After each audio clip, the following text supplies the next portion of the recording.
Bonjour à toutes et à tous, et bienvenue sur la chaîne. Aujourd'hui, ouvrez grand les yeux et préparez-vous à vivre un moment d'une intensité rare, car ce qui s'est joué à l'Institut Auguste Armand et à Castelmont dans cet épisode d'Ici tout commence dépasse de loin une simple compétition culinaire.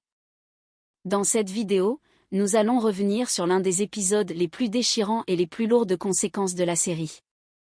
Un épisode où les apparences sont trompeuses, où la confiance est mise à rude épreuve, et où des carrières mais aussi des amitiés se retrouvent suspendues à un fil. À Castelmont, Emmanuel Tessier, bien qu'affaibli par sa maladie, prend une décision courageuse, il montera au front, en cuisine, aux côtés de sa brigade, pour défendre les couleurs de l'Institut. Refusant toute faiblesse, il se dresse face à l'adversité, à la pression du championnat, et à son ennemi de toujours, Annabelle Cardone.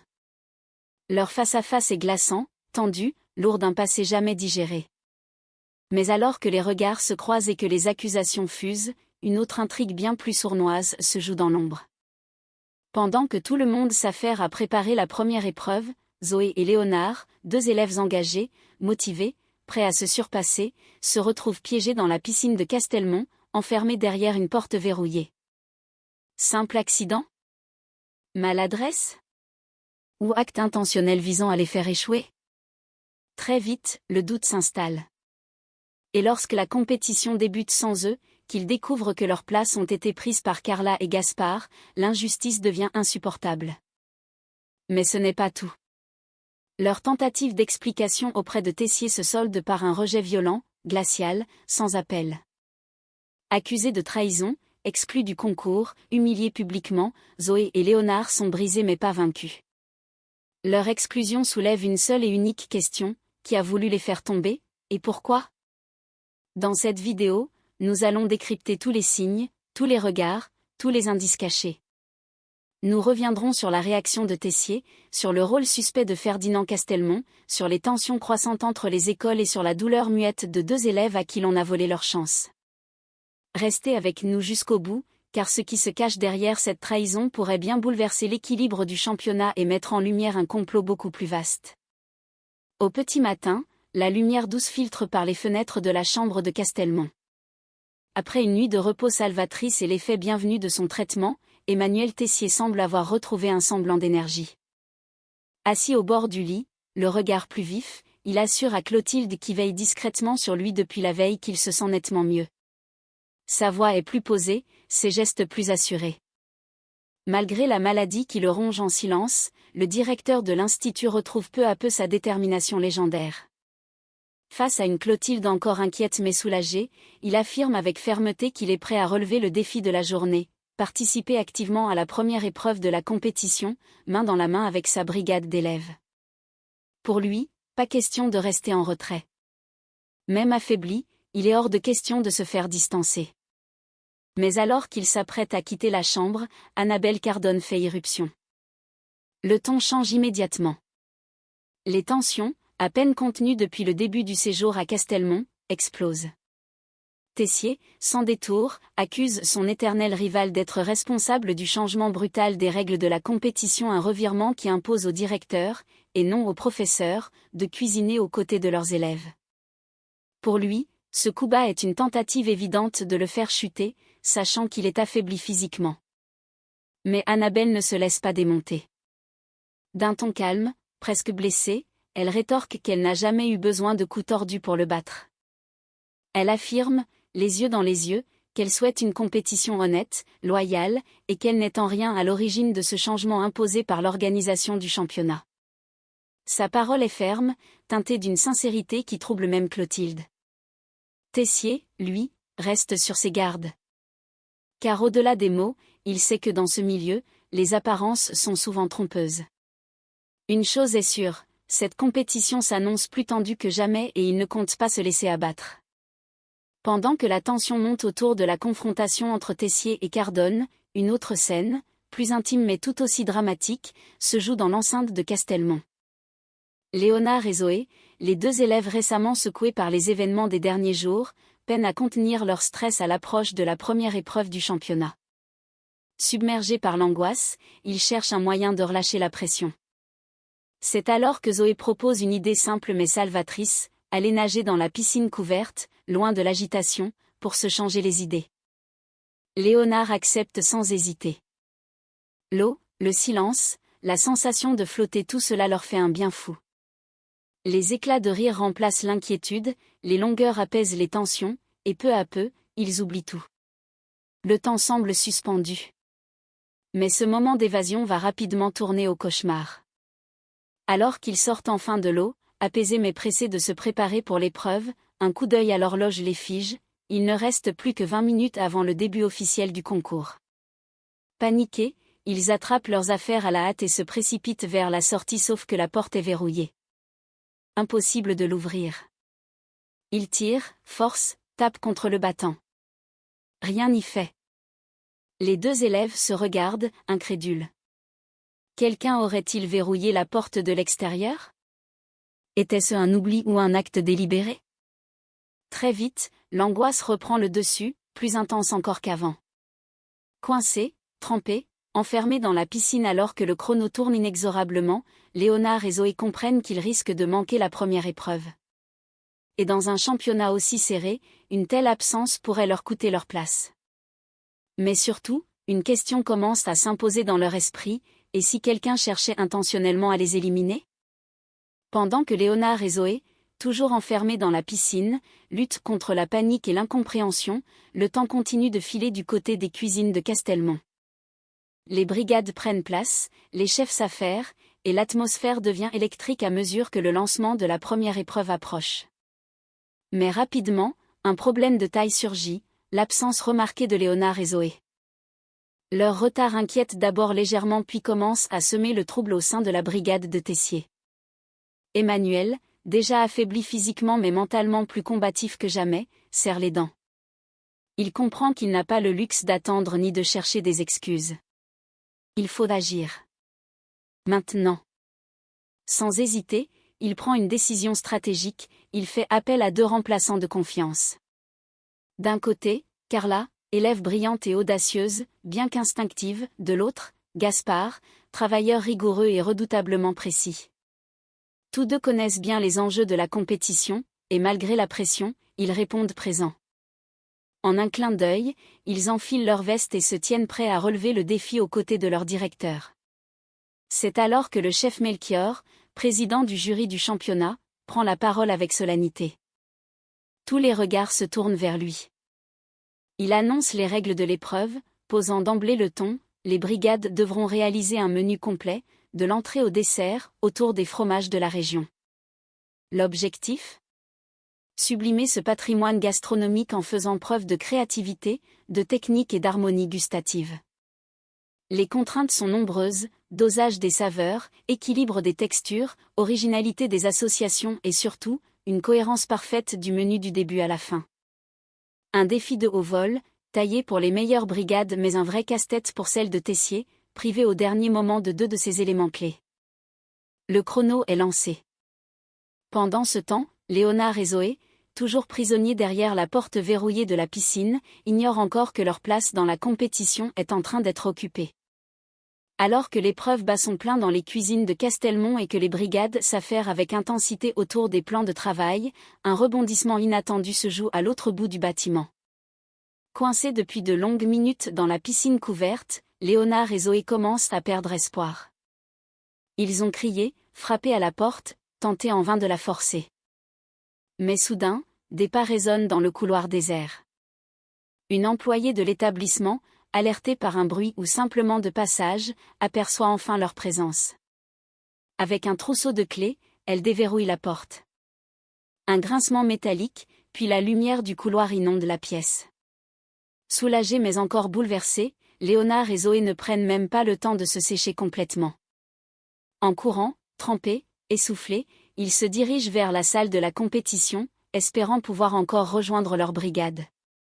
Mais en arrivant sur place, la réalité les frappe de plein fouet.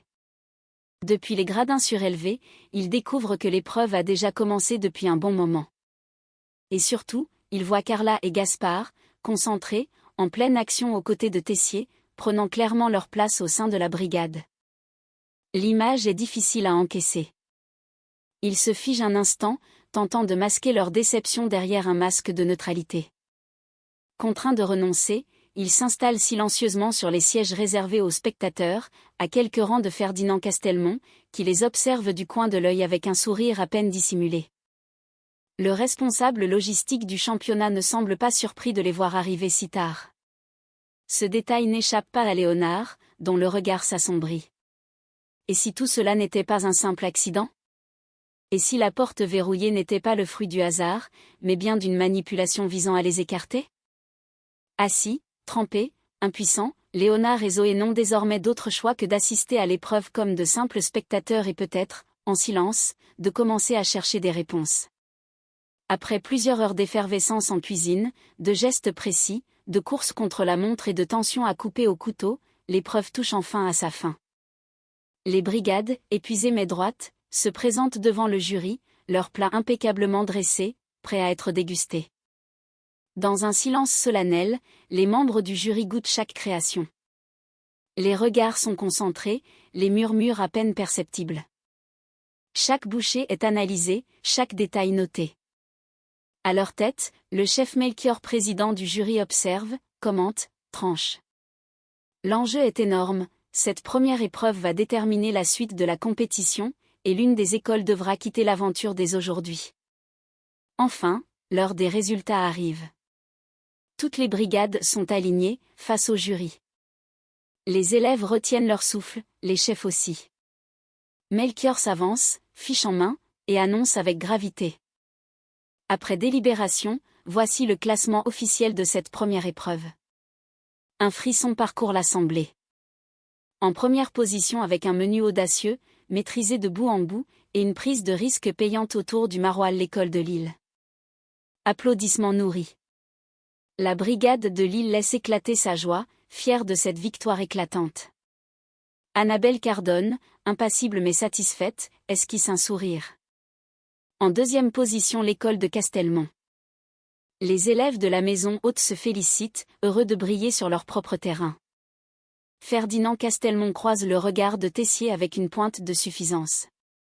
En troisième position l'Institut Auguste-Armand. Soulagement discret dans la brigade d'Emmanuel.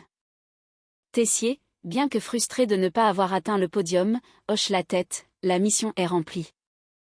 Carla et Gaspard n'ont pas démérité. Clotilde, en retrait, soupire de soulagement. La place est sauvée pour le moment. Et en quatrième position l'école de Bordeaux. Les sourires s'effacent dans la dernière brigade encore debout. Puis, le couperet tombe. L'école de Paris, dernière du classement, est donc éliminée du concours. Un murmure traverse la salle. Les visages des élèves parisiens se figent.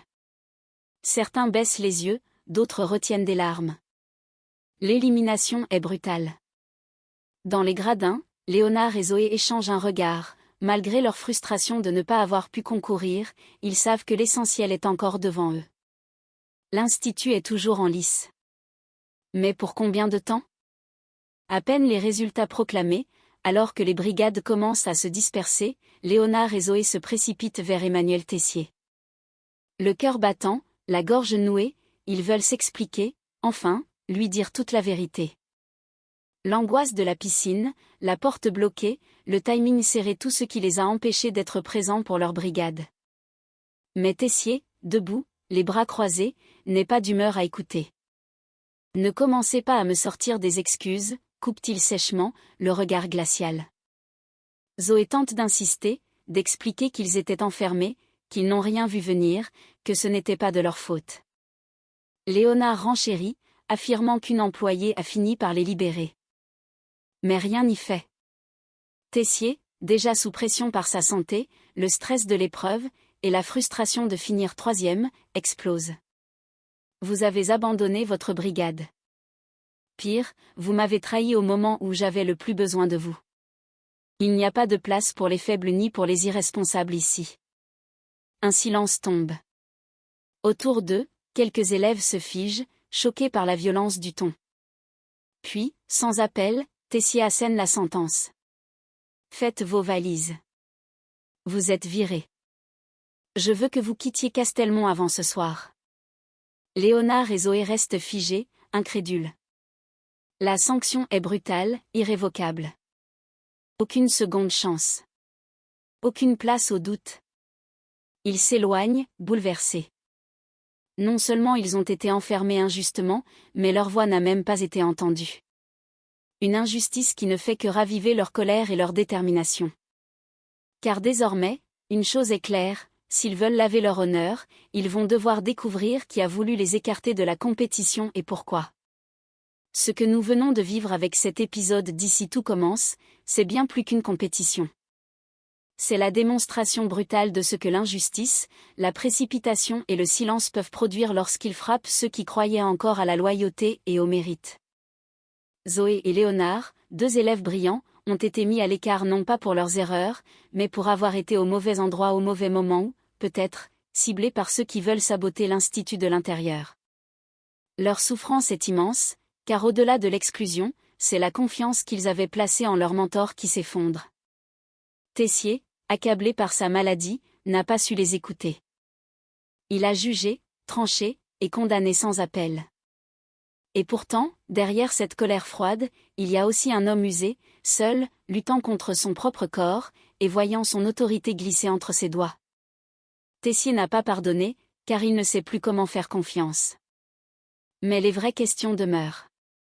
Qui a verrouillé cette porte? Pourquoi cette manœuvre? Et à qui profite réellement leur absence au concours? Ce n'est pas un simple écart logistique. C'est une manœuvre, un piège, une attaque calculée. Et si Léonard et Zoé veulent rétablir la vérité, ils vont devoir creuser, remonter la piste et se battre pour leur honneur. De son côté, l'Institut reste en lice. Grâce à Carla et Gaspard, l'équipe a tenu bon. Mais à quel prix?